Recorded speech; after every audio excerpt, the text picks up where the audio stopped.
అంతటి ధర్మాత్ముణ్ణి మా అన్నయ్యని తిట్టాను, ఇంకెందుకు చచ్చిపోతానన్నాడు. అమ్మ నాయనో మళ్ళీ చచ్చిపోతానంటే మా అన్నయ్యని తిట్టాను, ఇంకెందుకు చచ్చిపోతానన్నాడు. ఓ పని చేయి, తనని తాను పొగుడుకుంటే చచ్చిపోయినట్టే, అందుకు నిన్ను నువ్వు పొగిడేసుకో, నువ్వు చచ్చిపోయినట్టే అన్నాడు. అప్పుడు తనని తాను పొగుడుకున్నాడు, అప్పుడు బతికాడు. ఇన్ని సందర్భాలలో మీరు మహాభారతం చదివితే కృష్ణ పరమాత్మ ఉన్నారు కాబట్టి నిలబడ్డారు పాండవులు. సైంధవుడి విషయంలో రేపు సాయంకాలం సూర్యాస్తమయం లోపల చంపేస్తానని ప్రతిజ్ఞ చేశాడు. ఉన్నవాడు ద్రోణుడు, మహానుభావుడు, గురువు. ఆ గురువు గారు అద్భుత వ్యూహం రచించేశాడు. ఎంత వెనక్కి పెట్టాడంటే సైంధవుణ్ణి, అసలు సైంధవుడు ఉన్న దరిదాపులకి సూర్యాస్తమయం వేళకి అర్జునుడు వెళ్ళలేదు. అంత పెద్ద వ్యూహరచన చేశాడు. దాన్ని భేదించలేకపోయాడు అర్జునుడు. అయిపోయింది, సూర్యాస్తమయానికి వేళ అయిపోయింది. అది అయిపోయిందా, అర్జునుడు శరీరం విడిచిపెట్టేయాలి. సైంధవుణ్ణన్నా చంపుతాను, నేనన్నా చితిలో ప్రవేశిస్తానన్నాడు. వెంటనే అర్జునుణ్ణి రక్షించడం కోసమని ఒక మాయామేఘాన్ని సృష్టించి సూర్యుడికి అడ్డుపెట్టాడు. సూర్యాస్తమయం అయిపోయింది అని ఎవరో కేకేశారు. అంతే, అమ్మయ్యా అయిందా అని సైంధవుడు తలెత్తి చూశాడు పైకి. వెంటనే మేఘాన్ని పక్కకి తీసి అడిగో కనపడుతున్నాడు, కొట్టే సైంధవుణ్ణి అన్నాడు. బాణం వేసి కొట్టాడు, తల తెగిపోయింది. ఆ తల ఎవరు కొట్టాడో వాడు చచ్చిపోతాడు, వాడి తల 1000 వక్కలైపోతుంది, నీ తల తెగిపోతుంది. అందుకని కింద పడకుండా బంతులాడు పాశుపతాస్త్రంతో అన్నాడు.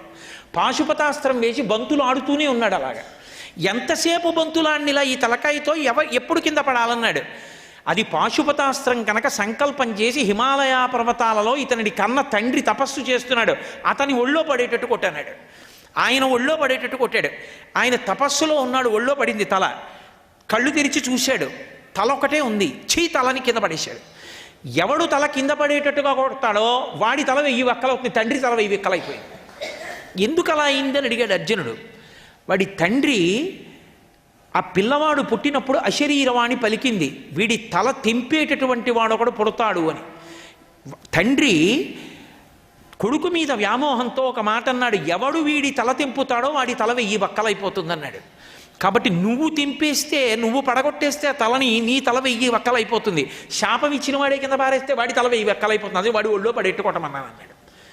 నిజంగా మహానుభావుడు, త్రికాల వీధి కనుక, అన్ని తెలిసున్నవాడు కనుక, పరమ భక్తికి వశుడైపోయినవాడు కనుక, ఆ భక్తికి వశుడై సర్వకాలముల యందు పాండవులను ఆదుకున్నాడు కనుక, దాని వలన పాండవులు మహాభారతంలో రక్షింపబడ్డారు తప్ప, లేకపోతే ఆయన భక్తపరతంత్రుడు కాకపోతే, భక్తికి కట్టబడ్డవాడు కాకపోతే అసలు మహాభారత యుద్ధంలో అంత పెద్ద కౌరవ సైన్యం యొక్క పీచ మణచడం అంత తేలికైనటువంటి పనే.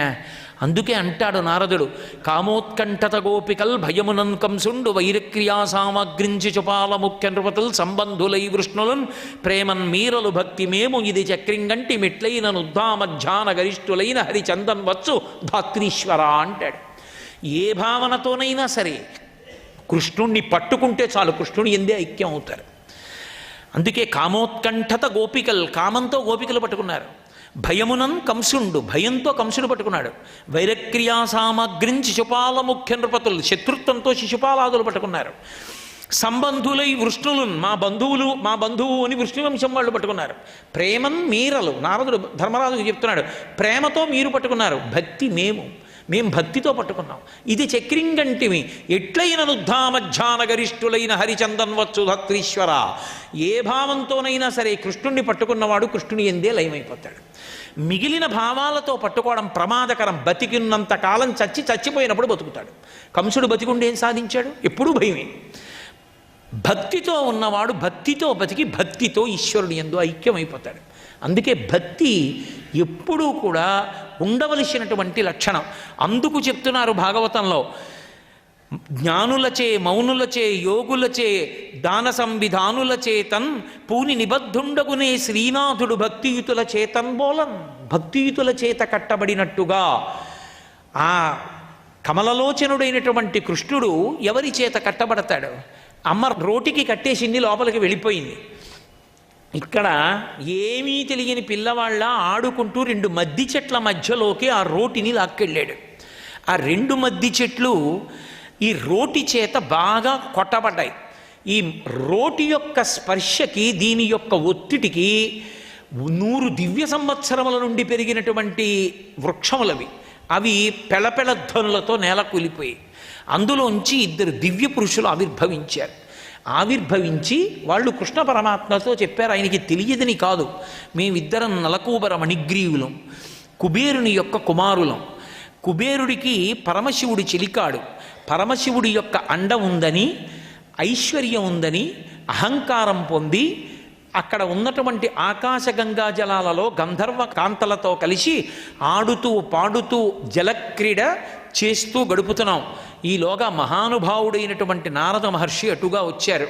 అంతటి మహానుభావుడు అటుగా వస్తున్నప్పుడు స్నానం చేస్తూ కనపడకూడదని గబగబా గంధర్వకాంతలు పైకెక్కి ఒంటికి బట్ట కట్టుకుని ఆయనకి నమస్కరించారు. మేము కన్ను మిన్ను కానక దిగంబరులుగా వెళ్ళి ఒడ్డున నిలబడి నారద మహర్షిని దర్శనం చేశాం. ఒరే, మీకు బట్టలు ఎందుకురా, సంస్కారం ఎందుకురా, చెట్లయితే బట్ట లేకుండా నిలబడతాయి. చెట్టుగా పుట్టడంలో ఉన్న కష్టం ఏమిటో మీకు తెలిసి రావాలి. దానికే వచ్చి ఏనుగు వరుసుకొని పట్ట రాలిపోతున్నా అది తప్పుకోలేదు. కాకి నెత్తి మీద కూర్చుని రెట్ట వేసినా తప్పుకోదు. చుట్టూ అగ్నిహోత్రం వచ్చేస్తున్నా సరే అడుగు తీసి పక్కకి వెయ్యలేదు. తనని గొడ్డలి పెట్టి నరికేస్తున్నా సరే, కాళ్ళు తెగిపోతున్నా సరే కదపలేదు. చెట్టుగా పుట్టడం ఎంత బాధో చెట్టుకు తెలుసు.